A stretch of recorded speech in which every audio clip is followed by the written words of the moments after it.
जय हिंद दोस्तों, आपका स्वागत है आपके अपने पसंदीदा चैनल स्टडी एंड अपडेट्स में। जय हिंद दोस्तों। मैं राजकमल आप सभी का स्वागत करता हूं स्टडी एंड अपडेट्स में। और आज के इस वीडियोस में हम लोग जो बच्चे 8वीं पास हैं वो ट्रेडमैन के फॉर्म फिल करते हैं तो उनके बारे में बातचीत करेंगे।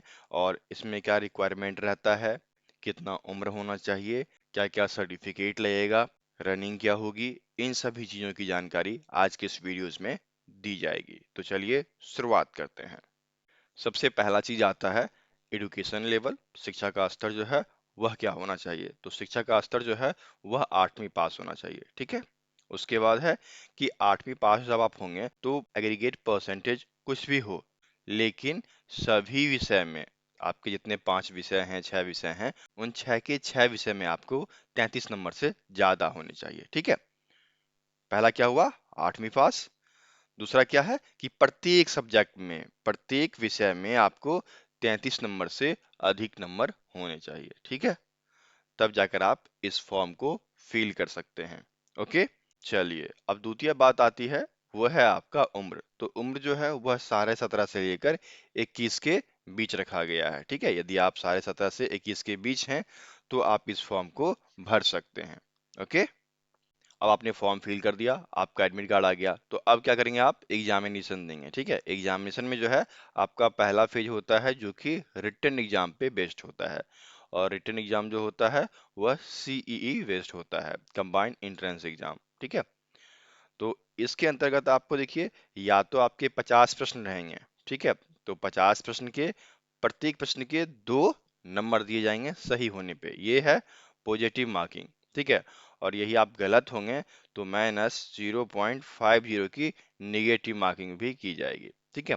यदि प्रश्न की संख्या 50 हुई तो आपको 1 घंटे का समय दिया जाएगा, 1 आवर, ठीक है, जो कि लगातार चलता आ रहा है, ठीक है। अभी तक कोई परिवर्तन नहीं हुआ है, लेकिन नोटिफिकेशन में यह भी दिया गया है यदि आपका 100 प्रश्नों का एग्जाम हुआ तो फिर क्या करेंगे, वो आपको 2 घंटे का समय देंगे, ठीक है। और 2 घंटे के समय में मार्किंग आपकी सेम ही रहेगी, मार्किंग में कोई अंतर नहीं होगा, ठीक है। तो अभी तक आपका यही चलता आ रहा है, 50 प्रश्न होते हैं, उसमें आपको सही सही उत्तर देने होते हैं, ठीक है, समझ गए। ये था आपका फेज फर्स्ट। और फेज फर्स्ट के अनुसार जब आप एग्जाम निकाल लेते हैं, ठीक है, तो फिर आपको क्या करना पड़ता है, दौड़ करनी पड़ती है। ओके, और दौड़ के साथ क्या करना पड़ता है, डॉक्यूमेंट वेरिफिकेशन करवानी पड़ती है, ठीक है। तो ये रहा आपका फेज सेकेंड। और फेज सेकेंड के अंतर्गत रनिंग आता है और डॉक्यूमेंट वेरिफिकेशन आता है। रनिंग से पहले डॉक्यूमेंट वेरीफाई किया जाता है। तो डॉक्यूमेंट में आपको क्या सब ले जाना है, आप इन चीजों को जान लें। तो पहली चीज जो है आपको, वह है एडमिट कार्ड, यह आपके पास होना ही चाहिए, ठीक है। यह सबसे प्रायोरिटी वाली चीज है। और एडमिट कार्ड जो ले जाएंगे वह अच्छे कागज पे प्रिंट करा कर ले जाएंगे, ठीक है। और A4 साइज होता है, ठीक है। A4 साइज में आप प्रिंट कराकर उसको ले जाएंगे, ठीक है। ये सबसे पहली चीज है। दूसरी चीज क्या है, दूसरी चीज आपकी फोटोग्राफ है। आपके अपने 20 फोटोग्राफ, ठीक है, 20 फोटो होनी चाहिए जो कि तत्कालिक समय की बनी चाहिए, अभी की, मतलब जब आप जा रहे हैं तो उसी आसपास की होनी चाहिए। और जो फोटो बनेगी उसमें जो बैकग्राउंड होता है, जैसे आपका फोटो बना तो फोटो का जो बैकग्राउंड होगा वह बैकग्राउंड उजला होगा, व्हाइट होगा, सफेद होगा, ठीक है। ऐसे बनाकर आप ले जाएंगे, समझ गए। और उसमें आप ये ध्यान रखिएगा कि फोटो में आपका हेयर कट अच्छा होना चाहिए, जैसे आर्मी स्टाइल होता है तो वैसे हेयर कट करा लें, क्लीन शेव करवा लें, जो कि ये सब लिखा गया आप देख लें, ठीक है। हेयर कट, क्लीन शेव, सिर्फ सिख उम्मीदवार को छोड़कर, जो सिख उम्मीदवार हैं उनको छोड़कर सभी उम्मीदवार अपना हेयर कट करा लें, क्लीन शेव करा लें और उसके बाद फोटो क्लिक कराएं, ठीक है। और 20 फोटो आपको ले जाना है साथ में, समझ गए। आगे बढ़े अब। नेक्स्ट बारी आती है अब आपकी एजुकेशन सर्टिफिकेट। तो सी वाला जो सेक्शन है वह है आपके 10th पास के लिए, और ये डी वाला सेक्शन जो है यह आपके 8th पास के लिए है।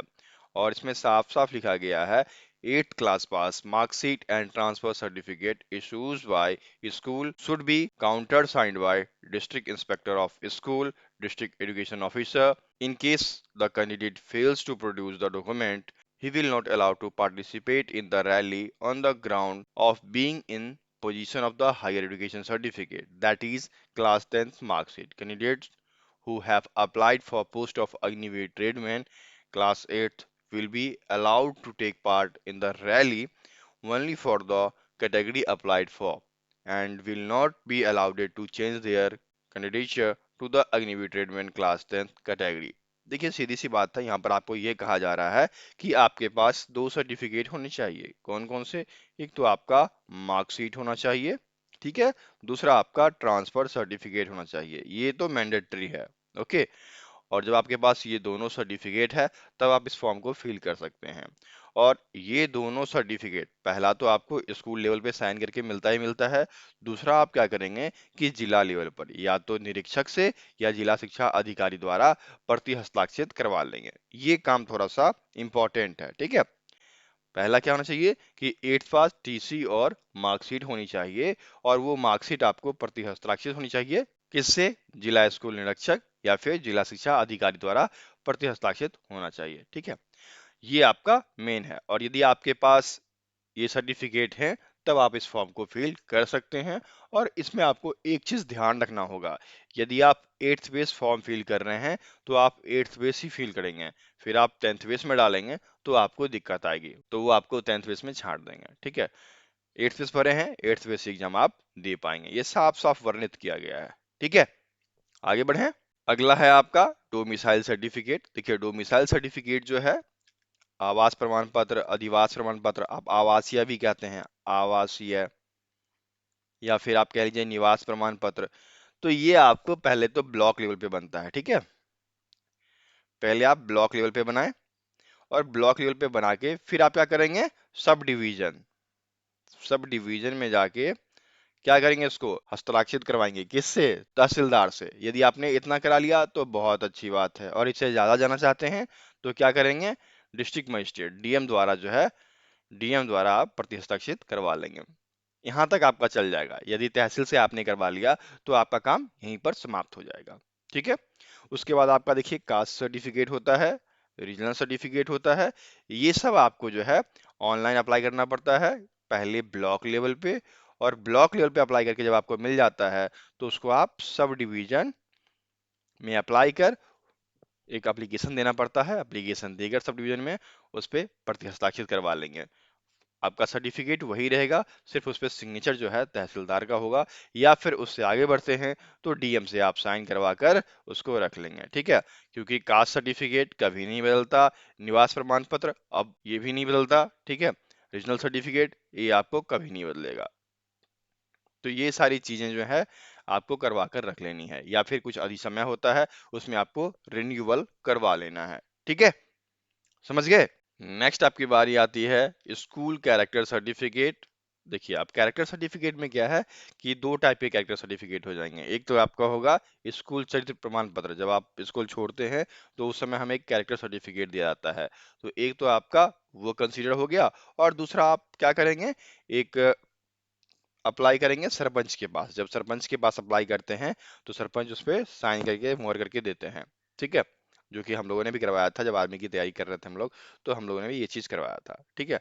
ये करवाने के बाद क्या करवाना है, जब ये हो जाए तब आपको एक पुलिस से, ठीक है, पुलिस के पास अपने पुलिस स्टेशन में जाना है और वहां से लेना है। और वहां से लेने के बाद फिर आपको आगे बढ़कर एसपी यहाँ से करवा लेना है, ठीक है। तो फिर क्या होगा कि वो कैरेक्टर सर्टिफिकेट आपका परफेक्ट माना जाएगा और उसमें कोई काट छांट नहीं होगा, ठीक है। तो यदि आपके पास स्कूल वाला है तो बेस्ट है, उससे आप अप्लाई कर सकते हैं। उसके बाद आप क्या करें, पहले सरपंच से बनवा लें, सरपंच से बनवाने के बाद चले जाएं पुलिस स्टेशन में, पुलिस स्टेशन से आप चले जाएं डिस्ट्रिक्ट में एसपी के पास, ठीक है। तो इस प्रकार से जो आपका कैरेक्टर सर्टिफिकेट है वह पूर्णतया ठोस हो जाएगा, ओके। और एक और चीज ऐड की गई है जो कि अभी नई है। ऐड क्या किया गया, अनमैरिड सर्टिफिकेट। पहले यह नहीं था, ठीक है, लेकिन अभी जोड़ दिया गया कि यदि आप अनमैरिड हैं तो सरपंच से लिखवा लें, गांव के सरपंच से लिखवा कर उस पर मोहर करवा लें कि इस बच्चे की भी शादी नहीं हुई है, यह अनमैरिड है, ठीक है। ये थोड़ा ऐड किया गया है, ये थोड़ा न्यू है, ओके। तो ऐसे और भी चीजें हैं जो कि अग्निवीर में ऐड किए गए थे, तो उनकी चर्चा मैं कर दूंगा आपको, ओके। नेक्स्ट आता है रिलेशन सर्टिफिकेट। वैसे विद्यार्थी जो कि किसी रिलेशन के द्वारा भर्ती हो रहे हैं तो उनके लिए है। अब रिलेशन में कौन कौन सा रिलेशन होना चाहिए, तो पहला आपका आता है एसओएस। एसओएस में क्या आता है, सन ऑफ सर्विसमैन। जैसे किसी के पिता कार्यरत हैं, काम कर रहे हैं, तो वह इस फॉर्म को फिल करके अपना एसओएस सर्टिफिकेट दे सकता है रिलेशनशिप का। दूसरा आता है सन ऑफ एक्स सर्विसमैन। किसी के पिताजी काम कर चुके हैं तो वह रिलेशन सर्टिफिकेट दे सकता है। उसके बाद नेक्स्ट आपका आता है एसओडब्ल्यू। एसओडब्ल्यू में क्या है, सन ऑफ वार विडो। फिर SWW, son of war widows ex serviceman. ठीक है, तो इस प्रकार से आप 4 रिलेशन में आप भर सकते हैं। पहला रिलेशन हो गया जिसके पिताजी अभी कार्यरत हैं, दूसरा जिसके भूतपूर्व हैं, तीसरा जिसके पिताजी युद्ध में शहीद हो चुके हैं, ठीक है, चौथा जो भूतपूर्व युद्ध में शहीद हुए हैं। ठीक है, तो ये आपके 4 रिलेशंस हैं जो कि आप भरेंगे। और ये जो 4 रिलेशंस हैं वो साइन होने चाहिए किससे, संबंधित कार्यालय से। जहां आपके पिताजी कार्य कर चुके हैं उस कार्यालय से आप साइन मुहर करवाकर फिर आप पेश करेंगे, फिर आपको यह वैलिड माना जाएगा। ठीक है, यहाँ पर लिखा भी गया है कि संबंधित रिकॉर्ड कार्यालय से जारी संबंध प्रमाण पत्र केवल व्यक्तिगत नंबर, रैंक, नाम और कार्यालय मुहर स्टाम्प के साथ संबंध प्रमाण पत्र जारी करने वाले रिकॉर्ड अधिकारी के विवरण के साथ रिकॉर्ड अधिकारी द्वारा विविध हस्ताक्षरित किया जाता है। ठीक है, तो आपको वहीं से करवाना पड़ेगा जहां पर आपके पिताजी ने काम किया, जिस बटालियन में काम किया है उस बटालियन से आपको ये सब करवाना पड़ेगा। ठीक है, तो ये था आपका रिलेशन सर्टिफिकेट। ठीक है, रिलेशन सर्टिफिकेट जो है उसका टाइप आपका ये हो जाएगा अपेंडिक्स बी। और ये फॉर्मेट है, ये एफिडेविट आप करवा लेना, एक 10 रुपए के कागज पे एफिडेविट निकालना, उसमें ये पेज लगाकर फिर आप साइन मुहर करवा सकते हो। ठीक है, ये है ना, army number, rank, name of unit. ठीक है, चलिए, एक और छूट दी जाती है, वो छूट है एनसीसी सर्टिफिकेट की। यदि आपने एनसीसी कर रखा है, ठीक है, और एनसीसी करते हुए आपने रिपब्लिक डे परेड में हिस्सा ले लिया, ठीक है, तो जब आपने हिस्सा लिया तो वहां आपका एक फोटोग्राफ बनता है, उस फोटोग्राफ में आप होने चाहिए, फिर आप एनसीसी सर्टिफिकेट पेश कर देंगे और उससे आपकी उम्मीदवारी तय होगी। उसमें आपको फिर छूट मिलेंगे, नंबर दिए जाते हैं। ठीक है, इसलिए यदि आपने एनसीसी कर रखा है और आपके पास रिपब्लिक डे परेड की फोटोज हैं तो फिर आप फॉर्म फिल करते वक्त इन सभी चीज को मेंशन कर देंगे, या फिर डॉक्यूमेंट वेरिफिकेशन के समय आप मेंशन कर देंगे, तो आपको यहाँ पर फायदा मिल जाएगा। ठीक है, ये बहुत ही महत्वपूर्ण है। और एनसीसी सर्टिफिकेट जो है वह टाइप ए, बी और सी इन तरीकों के होते हैं। ठीक है, अब नेक्स्ट आपका आता है स्पोर्ट्स कोटा। तो स्पोर्ट्स कोटा में क्या होता है कि वे खिलाड़ी जो इंडिया या फिर इंटरनेशनल लेवल या फिर स्टेट लेवल, 3 लेवल है आपका, स्टेट, नेशनल और इंटरनेशनल, यदि आप इन 3 लेवल पे अपने देश को, अपने राज्य को प्रतिनिधित्व कर रहे हैं तो आप जो है स्पोर्ट्स कोटा में फॉर्म फिल कर सकते हैं। ठीक है, लेकिन ध्यान रखिए कि आप जब फॉर्म फिल कर रहे हैं तो उससे 2 साल पीछे तक का ही होना चाहिए। उससे पीछे हो गया तो फिर आपका यह इनवैलिड हो जाएगा। यदि 2 साल के अंदर है तो यह आपका वैलिड माना जाएगा। ठीक है, यदि ज्यादा जानकारी चाहिए तो इंडियन आर्मी की वेबसाइट पे पारा 6 दिया गया है, वो आपको पढ़ना पड़ेगा। और बाकी कौन कौन सा खेल है वो तो मैंने यहाँ पर संलग्न कर दिया है, यदि आप चाहेंगे तो इस पीडीएफ को डाउनलोड कर लेंगे और बाकी चीजें खुद से पढ़ सकते हैं। तो इसमें जो आपके खेल हैं वो हैं एथलेटिक्स के, ठीक है, आर्चरी के, badminton, basketball, boxing, cricket, football, fencing, gymnastic, golf, hockey, handball, judo, kabaddi. ठीक है, तो ये सारे आपके टोटल 30 तरीके के, ठीक है, टोटल 30 तरीके के खेल आते हैं। ये सभी हैं आपको, जिसमें कि फेमस फेमस मैं आपको बता देता हूँ। एक तो रेसलिंग हो गया, ठीक है, वॉलीबॉल हो गया, वेट लिफ्टिंग हो गया, ठीक है, शूटिंग हो गया, उसके बाद आपका कराटे हो गया, कबड्डी हो गया, जूडो हो गया, हैंडबॉल हो गया, हॉकी हो गया, गोल्फ हो गया, जिम्नास्टिक हो गया। ठीक है, और देखिए स्विमिंग भी दिया गया है, स्विमिंग आप करते हैं तो भी आप कंसीडर किए जाओगे। वैसे तो 30 के 30 इंपॉर्टेंट माने गए हैं, यदि आपने इन सभी में कर रखा है तो बहुत अच्छी बात है। अब यहाँ पर एक और चीज दिया गया है, यदि आपने इन खेल में भाग लिया है तो आपको एक ना एक सर्टिफिकेट मिलता है, और वो जो सर्टिफिकेट होना चाहिए वो आपके इस स्पोर्ट्स फेडरेशन के होने चाहिए। ठीक है, यदि आपके सर्टिफिकेट जो हैं इस फेडरेशन के अनुसार हैं तो फिर आप वैलिड माने जाएंगे। ठीक है ना, समझ गए चीजें। चलिए आगे बढ़ते हैं। अब देखिए नेक्स्ट आपका दिया गया है एफिडेविट एक 10 रुपए का एफिडेविट लगता है, जो कि आपको साथ में ले जाना पड़ता है और यह मैंडेटरी ही है। और ये एफिडेविट कुछ इस प्रकार का होता है, ठीक है, ये आपको मैंने नीचे लगा दिया। आप इसको क्या करेंगे, 10 रुपये के स्टाम्प पेपर पे प्रिंट करवा कर और पूरे फिल करके, ठीक है, भर के साइन मोहर करवा के ले जाएंगे। 2 पेज का होता है यह, ठीक है ना। Signature of notary and signature of candidate, यहाँ आप खुद साइन करेंगे और जिस स्टाम्प पेपर वाले से स्टाम्प लेंगे उसका साइन मोहर यहाँ पर रहेगा, ठीक है। तो ये एफिडेविट मैंडेटरी है आपको। नेक्स्ट महत्वपूर्ण जो है वो आपका आता है पैन कार्ड, आधार कार्ड, ठीक है। ये भी महत्वपूर्ण है, ये आप साथ में ले जाएंगे, ये होना ही होना चाहिए। उसके बाद देखिए मैंने आपको बताया था ना चरित्र प्रमाण पत्र, जैसे आपके पास स्कूल से कैरेक्टर सर्टिफिकेट मिला है, फिर आपको सरपंच से करवा लेना है। सरपंच से जाकर फिर आप क्या करेंगे, पुलिस के पास चले जाएंगे, वहां से ले लेंगे, फिर एसपी से ले लेंगे, ठीक है। तो वही सारी चीज है, बेसिक से आपको शुरुआत करनी है और अंत तक आपको पहुंचना है, ठीक है। उसके बाद देखिए बहुत बच्चे ना एक क्वेश्चन करते हैं टैटू के बारे में कि sir tattoo tattoo tattoo tattoo के लिए आपको ना 2 नियमावली दिया गया है। पहला जो है आपका वो आपके ट्रिबल क्षेत्र के जो लोग होते हैं, आदिवासी होते हैं, उनके लिए है। और दूसरा है जो बच्चे शौक से शौकिया तौर पर अपने हाथों पे गुदना गुदवा लेते हैं ओम का, सूल का या भगवान का, तो उनके लिए है, ठीक है। जैसे कोई बच्चा है जो कि आदिवासी समुदाय से आता है, तो उनके लिए क्या है कि उनके परंपराओं के अनुसार उनके शरीर पर टैटू तो गुद गए, ठीक है।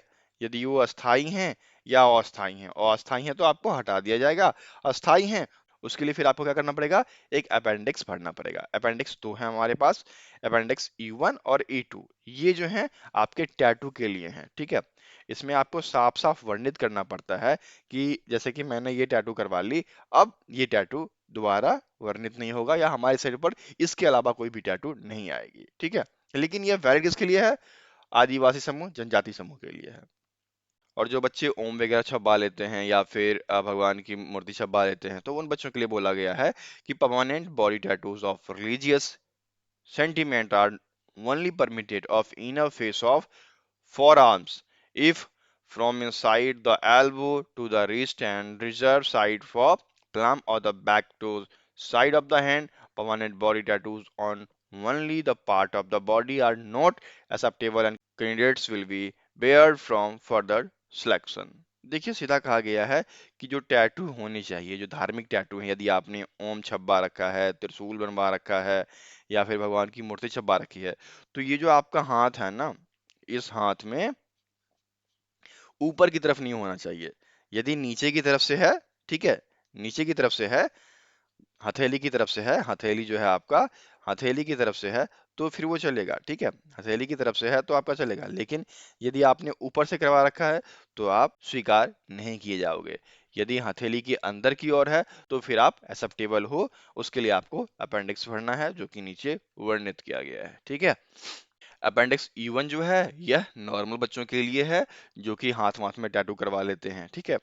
और अपेंडिक्स E2 जो है वह आपके ट्रिबल के लिए है, अनुसूचित जनजातियों वगैरह के लिए, ठीक है। तो आप इस फॉर्म को फिल करके फिर आप वहां पर पेश करेंगे तो फिर आपके टैटू को भी वैलिड मान दिया जाएगा, ओके।